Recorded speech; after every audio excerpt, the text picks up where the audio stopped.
came to New Hampshire to bring a message that there's nothing more important than the safety and security of the American people, and that the next President of the United States must pay much more attention to that than the current one has. We came to New Hampshire to say that the government needs to once again work for the people, not the people work for the government. We came here to say that education should not put our children in debt for the next 20 or 30 years of their life, and we have to do better than that as a country for the next generation. We came to say that for our seniors, that someone needs to stand up and fix the Social Security system and fix the Medicare system so that it doesn't fail them or bankrupt our country. And we came here to say that speaking your mind matters, that experience matters, that competence matters, and that it will always matter in leading our nation. That message was heard by a lot of folks. And it was stood for by a lot of folks here in New Hampshire. Just not enough. Not enough tonight. And that's okay. For the people who have known me for a long time, and there's a lot of folks in this room who have, I have both won elections that I was supposed to lose, and I've lost elections I was supposed to win. And what that means is you never know. And it's both the magic and the mystery of politics, that you never quite know when which is going to happen, even when you think you do. And so we leave New Hampshire tonight without an ounce of regret, not for the time we've spent, and for the thousands of people tonight in New Hampshire who will have voted for us. We thank each and every one of them for the confidence that that vote represents in us as people and in us as servants. Governor Larry Hogan, Governor Paul LePage, Governor Charlie Baker are all people who understand both the burden and the opportunity of having the final decision to make in a place like a state. And I'm so proud to have their support for President of the United States, because for folks who actually know what it's like to make a decision and be held accountable for it, to have their support has been an extraordinary display of loyalty and friendship. And so to Governor Hogan, who is here, and Governor LePage and Governor Baker, who I know are watching, I thank them for their friendship, their camaraderie, their understanding, and their love.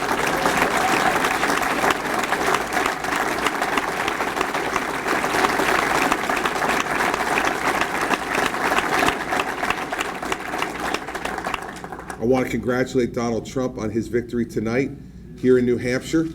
No, listen, you know what? Winning's never easy. And no one's ever given a victory. And the people of New Hampshire's Republican Party tonight have spoken very clearly that Mr. Trump is their preference in this election, and he deserves congratulations for that. The race will continue down the road to South Carolina and the other states as we move forward. But for New Hampshire, they have chosen their candidate tonight, and he deserves congratulations for that. And he has both my and Mary Pat's congratulations to he and Melania and their family on their victory tonight. Mary Pat and I spoke tonight, and we've decided that we're going to go home to New Jersey tomorrow, and we're going to take a deep breath, see what the final results are tonight, because that matters, whether we're 6th or 5th, and exactly how all the final votes will be counted. And because so many New Hampshire residents came out to vote today, it's going to take a while to count these votes. So we want to see exactly what happens. And so we're going to go home to New Jersey to wait. By tomorrow morning, tomorrow afternoon, we should know. We should know what the vote count is, and that's going to allow us to make a decision about how we move from here in this race. But there's no reason to go to sit in South Carolina in a hotel room to hear that. We'll go home. We haven't been home for 2 weeks, so we can actually get a change of clothes, which would be a nice thing. And that's right. And so we will go home to New Jersey tomorrow morning. We will make a decision on our next step forward based upon the results that come in here completed here in New Hampshire. But on behalf of Mary Pat and Andrew and Sarah and Patrick and Bridget, we want to thank all of you for your friendship, for your support, for your love, for your confidence, and for your encouragement. We also thank the rest of our family who is here, my dad and his wife Fran, my brother Todd,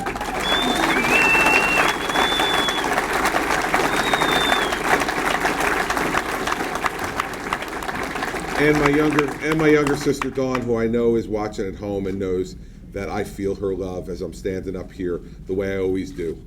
So to our friends and our supporters, we have much work still to do, and I'm looking forward to doing that work and continuing to move forward our agenda for the nation and for the state that I serve. And we will continue to do both over the course of time. We thank our staff, all the members of the Christie campaign, the campaign who did more with less than any campaign in America.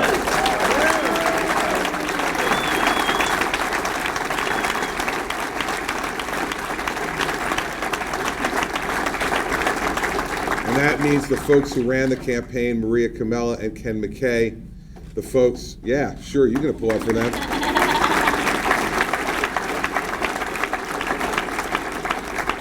Our National Finance Chairman, Ray Washburn.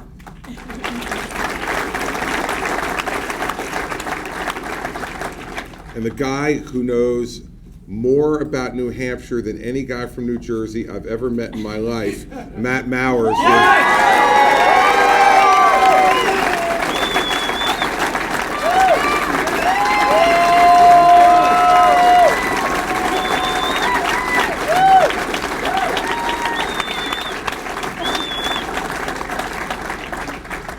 I've been thrilled to have him as a member of my team since 2009, and I hope he always continues to be one.